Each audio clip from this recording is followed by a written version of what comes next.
Look up for a second. Somewhere above you, right now, there are wires humming with enough electricity to power your entire city. And almost none of it goes to waste. So how does the grid actually pull that off? How does it know exactly how much power to push down every line to every home, every factory, every phone charger, all at the same time? Nobody's sitting at a control panel doing this by hand. The grid figures it out with math. And the tool that does the figuring, the one every power engineer reaches for before they build a single thing, is called load flow analysis. Stick with me here, because by the end of this video, you're not just going to understand it, you're going to start seeing the grid everywhere you look. Let's get into it. So what is load flow analysis really? Let's not start with equations. Let's start with water. Picture the whole power grid as a giant network of pipes. The power plants, they're pumps pushing water through the system. The transmission lines are the pipes themselves, and just like real pipes, they fight back a little with friction. Your house, the factory down the road, those are the taps pulling water out. And everywhere two pipes meet, you get a junction. In the grid, we call them buses. Now, here's the part that makes it all click. Voltage, that's basically pressure. Current is how fast the water is flowing. And power is just those two multiplied together. Same physics, different costume. So when we say we're solving the load flow, all we're really asking is this. Given who's pumping in and who's draining out, what's the pressure and the flow at every single junction in the network? That's the whole game. Let's make this real with a small example. Just 4 buses wired together. Quick bit of vocabulary, and then I promise we won't make it boring. Every one of these nodes is a bus. Every line connecting them is a branch. And every branch has an impedance, which is really just a measure of how much it resists the flow.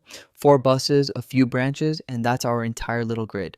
So how do we hand all of this to a computer? We squeeze the whole network into a single matrix. It's called the Y bus, or the admittance matrix, and watch how it fills in. Every number on the diagonal is everything connected to one bus added up. Every number off the diagonal is the link between 2 buses. And if 2 buses aren't connected at all, that entry is just 0. One grid, one matrix. People call the Y bus the fingerprint of the network. And honestly, that's exactly what it is. Every wire, every connection, captured in one neat grid of numbers. Here's something that trips up almost everyone the first time around. Not every bus knows the same things about itself. There are 3 types, so let me introduce you. First up, the slack bus.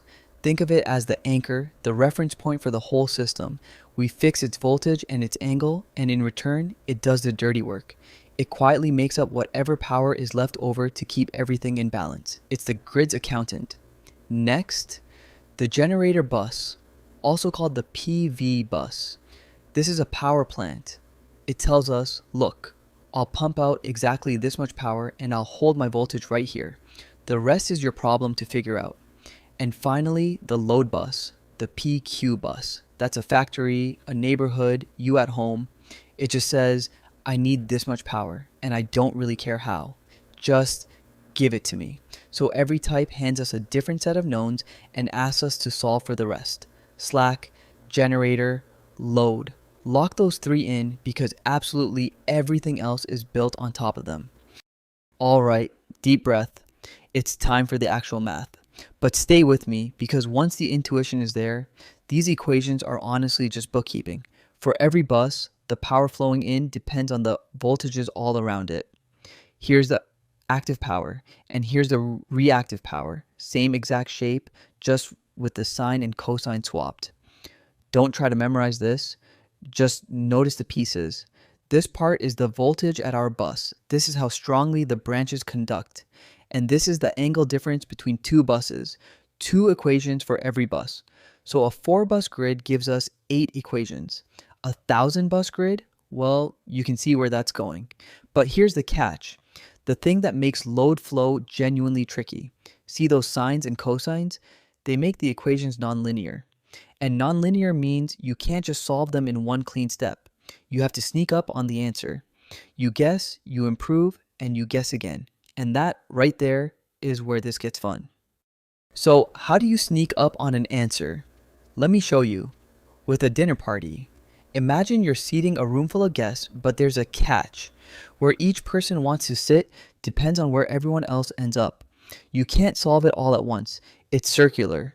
So what do? You take a guess. Everybody sits somewhere, then you go around the table, one person at a time, nudging each one into a better seat, and you keep circling until finally nobody wants to move anymore. That feeling when it all settles, that's convergence. And believe it or not, that's almost exactly how the Gauss-Seidel method works. You start every voltage at a simple flat guess, then you sweep through the buses one at a time, updating each one using the freshest numbers you have. After every lap around the table, you check. How far off are we still? And you keep going until that error is small enough to call it done. Watch the voltages settle, lap after lap. Gauss-Seidel is simple, and it's dependable, but it can be slow. Sometimes it takes 50, even 100 laps to get there. So, can't we do better? Oh, we can do a lot better. And to see why, let's stay in the dark for just a second. Gauss-Seidel is like searching for a light switch in a pitch black room. You shuffle along the wall, padding around, one careful step at a time. You'll get there eventually. But really, you're just guessing. Newton-Raphson is different.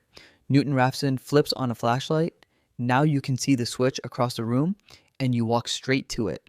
So what is that flashlight? Really? Here's another way to picture it. Imagine you're standing on a foggy hillside trying to get to the bottom. Gauss-Seidel only knows one thing.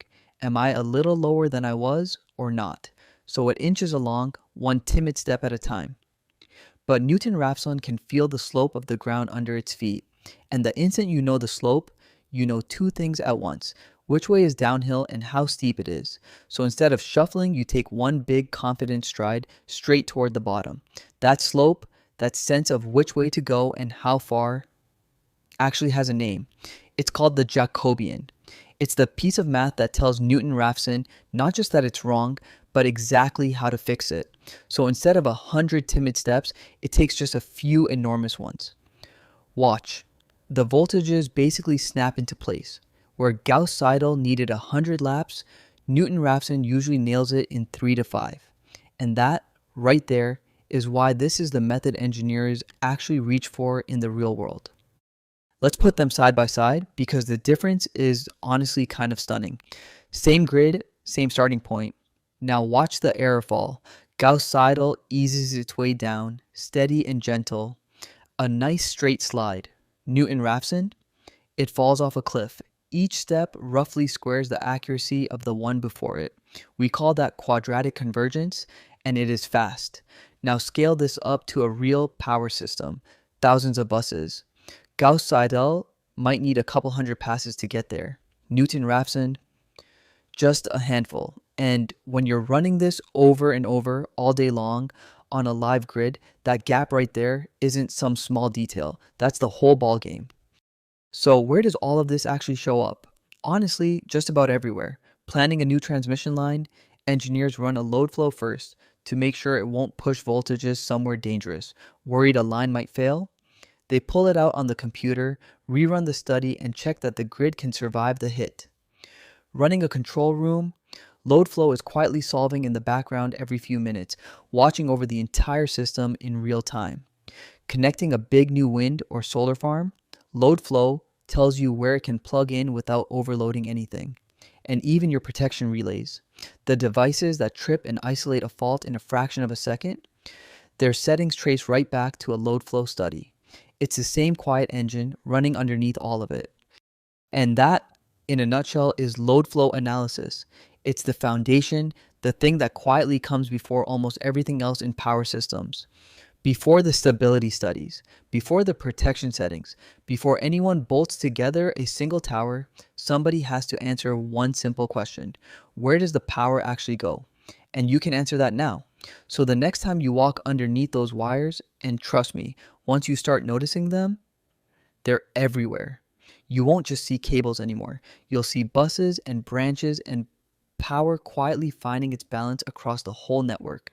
That is a pretty cool way to see the world. If this finally made it click for you, you know what to do, and I'll see you in the next one.